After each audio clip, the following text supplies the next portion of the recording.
Et si je pars demain, qu'est-ce que je laisse ? Des messages. Mamie raconte, c'est le podcast Héritage.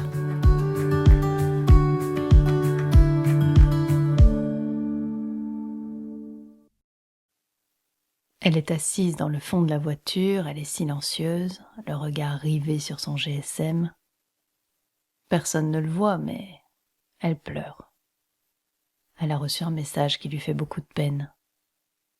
Oh, bien sûr, on est le premier vendredi des vacances, bien sûr, il faudra attendre 2 semaines pour revoir les acteurs de cet épisode, et bien sûr, en attendant, elle gamberge. C'est compliqué d'être parent, tu sais. On n'a pas le mode d'emploi. Il faut être présent tout en respectant la distance, il faut conseiller tout en favorisant l'autonomie, il faut continuer de parler tout en acceptant les silences. D'un coup, elle explose. Oh ben, tu sais pas quoi ? Il paraît qu'un tel a dit ça. Alors moi, du coup, j'ai dit ça. Mais après, un tel a dit ça. Alors maintenant, on va sans doute penser que... Ou on dira que... Alors que c'est même pas vrai. Oh mon chou, je pense que tu vois de quoi je parle. Tu connais ça, le conflit. Enfin, pour être plus précise, les rumeurs qui alimentent un conflit. C'est vieux comme le monde. Sénèque disait « La rumeur est la plus basse de toutes les formes de témoignage ». Avant lui, Platon disait déjà que la rumeur est plus rapide que la vérité. Oui, les rumeurs, ces informations souvent déformées ou fausses, circulent rapidement. Pourquoi ? Oh ben c'est assez simple. Ça s'explique entre autres par le fait que les rumeurs, elles sont souvent sensationnelles ou intrigantes. Elles captent plus facilement l'attention des gens. Et il faut bien avouer que c'est un sport qu'on pratique tous, depuis le plus jeune âge. Quand j'étais petite, je me souviens d'un jour où je suis arrivée à l'école et tout de suite des copines m'ont sauté dessus pour baisser mes chaussettes. Oh bah oui. Il venait d'y avoir une dispute, c'était là, dans la cour de récréation. Oh, j'aurais dû arriver plus tôt, comme ça j'en aurais pas perdu une miette. Et tu sais quoi ? Il paraît que... Mais non, mais oui. Hop, c'est parti, tous à l'attaque. Et pourquoi je dois baisser mes chaussettes alors ? Mais en signe de reconnaissance, comme ça on sait dans quel camp on est. Ah bah oui, évidemment. Presque 40 ans plus tard, tu vois, je m'en souviens encore du coup des chaussettes. Et je me demande toujours ce qu'on aurait fait si on avait été en été en sandalettes. Mais la chance que j'ai eue dans mon enfance, c'est d'avoir vécu dans un monde déconnecté. Je m'en rends compte aujourd'hui. Concrètement, ça veut dire que quand on rentrait chez nous, c'était plus possible d'alimenter la rumeur. Je te rappelle qu'on n'avait pas de smartphone à l'époque, on n'avait qu'un téléphone fixe. Et puis de toute façon, quand on était petit, on téléphonait pas. Ce n'est que plus tard, en secondaire, qu'on pouvait passer des heures en ligne à décortiquer une situation. Mais là aussi, il y avait les parents quelque part pour cadrer un peu. Maintenant, ça suffit, tu raccroches. On se retrouvait coupé du monde. Éventuellement, on pouvait écrire une lettre, mais bon, le temps qu'elle arrive. La rumeur s'était évanouie. Le conflit, c'était l'histoire ancienne. Aujourd'hui, je regarde mon bébé triste. Bah oui, parce que ce seront toujours mes bébés, je pense, toute leur vie. Je la regarde et je me dis que ça doit être dur de pas avoir de répit. Les tensions de l'école, elles s'emportent dans le sac à dos en rentrant à la maison, elles se rappellent dans chaque sonnerie, chaque vibration de ce fichu GSM. Bon, alors j'aimerais dire que c'est qu'une passade, qu'avec l'âge les rumeurs s'estompent, les conflits se raréfient, mais ça, ce serait un mensonge. Non, c'est pas parce que les corps gagnent en maturité que forcément les esprits gagnent en sagesse. Au boulot aussi, il y a des... Tu sais pas quoi. Il paraît que... Tiens, c'est comme cette fois où j'étais encore infirmière à l'hôpital. Je me souviens, je me pose à peine pour manger, c'est la première fois que je m'arrête, j'ai couru toute la matinée, et là j'ai une collègue d'un autre secteur qui me tombe dessus. Dis, il paraît qu'un tel va démissionner. Il paraît que ça va pas du tout dans votre secteur. Ce jour-là, je pense que j'étais un peu fatiguée, excédée, ou taquine. J'ai mordu dans ma tartine et j'ai répondu « Ah mais non. Enfin oui, elle démissionne, mais c'est pas parce que ça va pas. Elle part pour réaliser son rêve. » Le silence à table, je te laisse imaginer. Oh, je venais de lâcher une bombe, tout le monde m'écoutait. Ah oui, et elle va faire quoi ? Ah, vous ne savez pas ? Mais elle va ouvrir un magasin de lingerie, du côté de Jodogne. Bon, après j'ai filé voir ma collègue pour lui expliquer ce que j'avais fait. On a beaucoup ri en chronométrant le temps qu'il a fallu pour que l'info lui revienne. Déformé, évidemment. En moins drôle, il y a aussi tous les « tu sais pas quoi ». Il paraît qu'Audrey va être chef, tu sais pas quoi. Il paraît qu'elle est responsable de ceci, tu sais pas quoi. Il paraît qu'elle va faire cela. Adulte, on n'en pleure peut-être plus, et on ne baisse plus les chaussettes depuis longtemps, mais ça n'empêche pas d'avoir mal au cœur. Même si pour moi il y a quand même une différence fondamentale avec notre enfance. La plupart du temps au travail, ce sont des collègues, pas des copains. Et ça, c'est une différence importante. Enfin, c'est mon point de vue. C'est un point de vue de vieille, sans doute. Je te parlais du fait d'avoir mal au cœur, mais il n'y a pas que ça. C'est décrit dans la littérature, les rumeurs, elles ont bien d'autres effets néfastes. Elles peuvent créer des dynamiques destructrices, elles peuvent impacter profondément la vie des personnes concernées.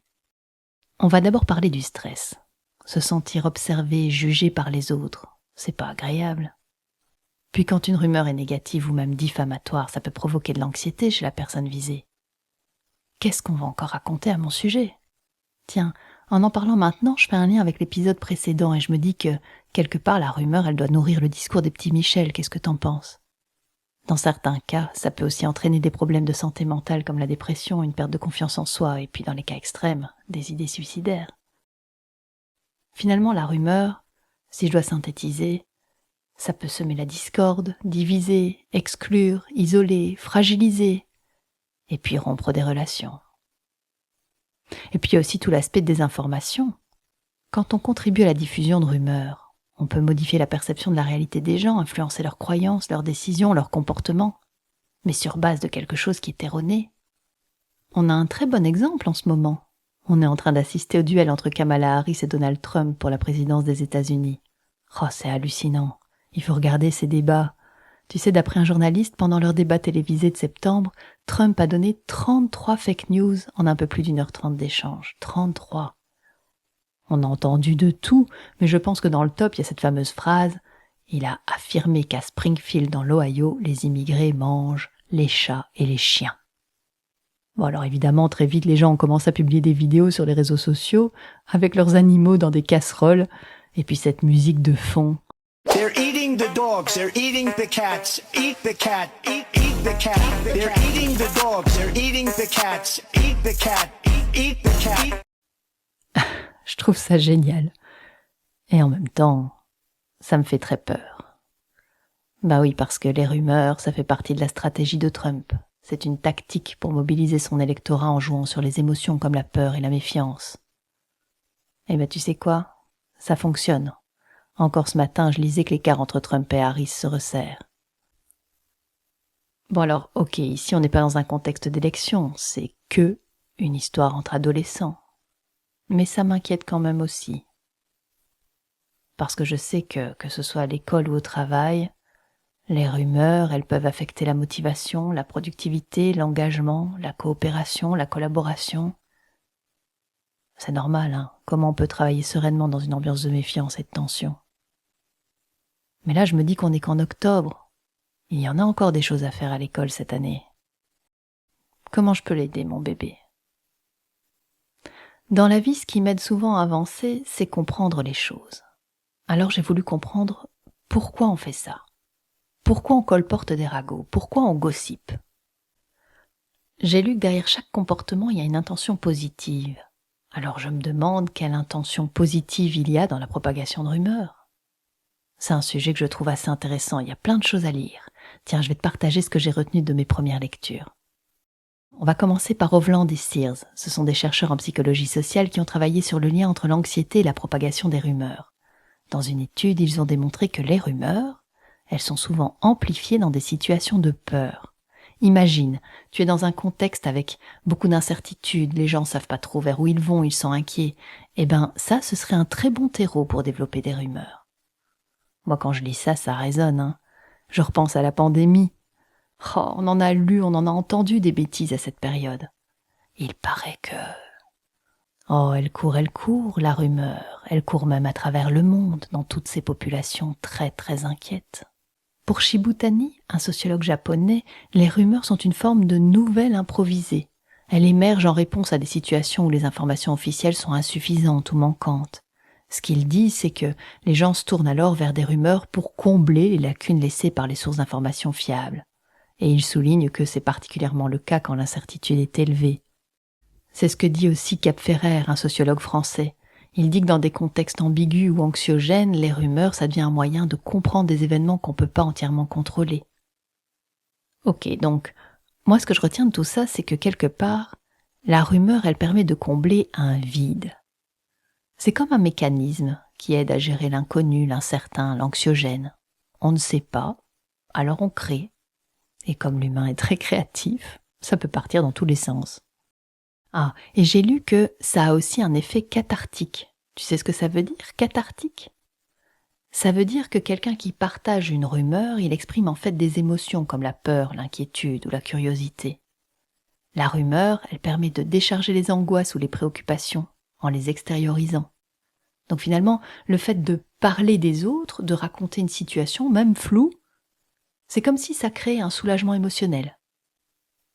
Et alors ce que j'ai lu aussi, qui m'a un petit peu choquée, et en même temps je trouve que ça a du sens, c'est que les rumeurs, elles peuvent renforcer les liens sociaux. Tu prends un groupe, que ce soit une famille, des amis, des collègues au boulot, les rumeurs, elles offrent un sujet commun de discussion. Il y a comme une forme de solidarité autour d'une rumeur. Même si l'information est erronée, même si c'est infondé, eh bien, les individus qui partagent cette information, ils partagent une réalité commune, même si elle est fausse. Ça renforce la cohésion, l'appartenance, la complicité aussi.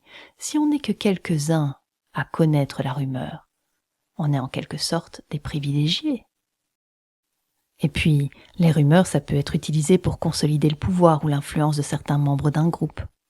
C'est un outil de manipulation en fait. On raconte des rumeurs sur quelqu'un, comme ça, on peut discréditer cette personne. Ça permet un certain contrôle. Tu connais cette expression « diviser pour mieux régner » ? C'est pas mal la rumeur pour scinder un groupe. Et puis c'est là qu'on voit la création d'alliances avec ceux qui répandent les bruits. Tu tiens à moi, tu es dans mon camp ? Eh ben vas-y, papote. J'explique tout ça à mon bébé, mais je vois bien qu'elle s'en fiche. Là maintenant, elle est juste triste d'être au centre de rumeurs et de voir des amis lui tourner le dos. Je comprends. Mais toutes ces théories, elles permettent de réfléchir à des pistes de solutions aussi. Qu'est-ce qu'on a dit de la rumeur ? On a dit qu'elle est créée pour combler un vide. Ah bah très bien, alors remplissons le vide. Mais on va le remplir avec de l'information, de la vraie. Ça évitera peut-être de s'emballer. Oh, c'est pas moi qui le dis, ce sont les Toltecs. Tu connais ça, les Toltecs ? Je trouve ça vraiment très intéressant, c'est comme une source d'inspiration quotidienne. Les Toltecs, c'est une ancienne civilisation mexicaine. Ils nous enseignent 4 principes fondamentaux, des accords, pour vivre une vie plus sereine. Je t'explique. Le premier accord, c'est que votre parole soit impeccable. Ce que nous disent les Toltecs, c'est que la parole, c'est une arme puissante, c'est une force qui peut créer ou détruire. Ils nous disent que le jugement, la critique de l'autre ou la critique aussi de soi-même, on peut aussi se critiquer soi-même, en fait c'est un poison émotionnel, c'est une arme de destruction. Donc les Toltecs nous invitent à parler avec intégrité, à utiliser des mots qui reflètent la vérité, éviter les critiques inutiles, les jugements, les mensonges, et puis d'être en cohérence entre ce qu'on pense et ce qu'on dit. Donc, que votre parole soit impeccable, ce premier accord c'est dans le sens de la vérité et de l'amour. Clairement, tout ce qui relève d'une rumeur ne fait pas partie de l'accord que ta parole soit impeccable. Le deuxième accord, c'est « quoi qu'il arrive, n'en faites pas une affaire personnelle ».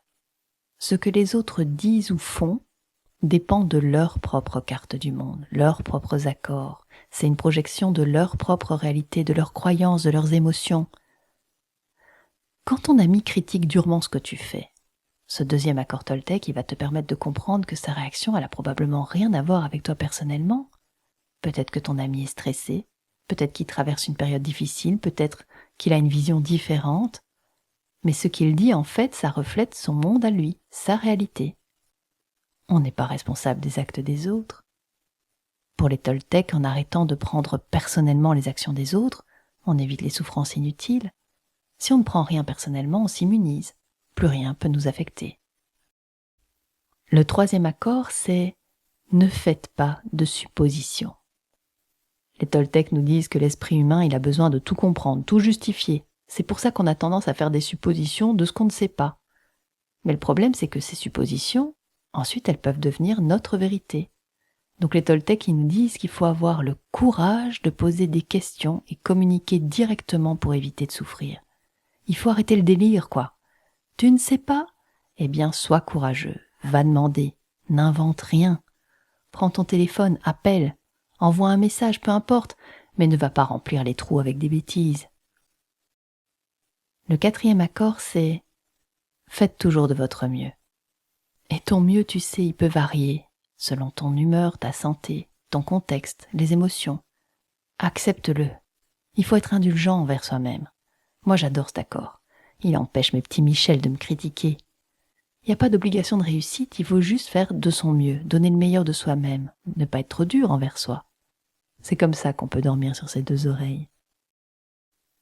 J'ai parlé de tout ça avec mon bébé, et après cet échange, elle a pris son téléphone, elle a appelé son amie et ils se sont expliqués calmement. Elle a toltequé la situation. Oh, ça a pris du temps, ça a été long. Bah oui, on l'a dit. La vérité prend toujours beaucoup plus de temps que la rumeur. Mais tu sais pas quoi. Il paraît que ça en vaut la peine. Mais non, mais si, je te jure.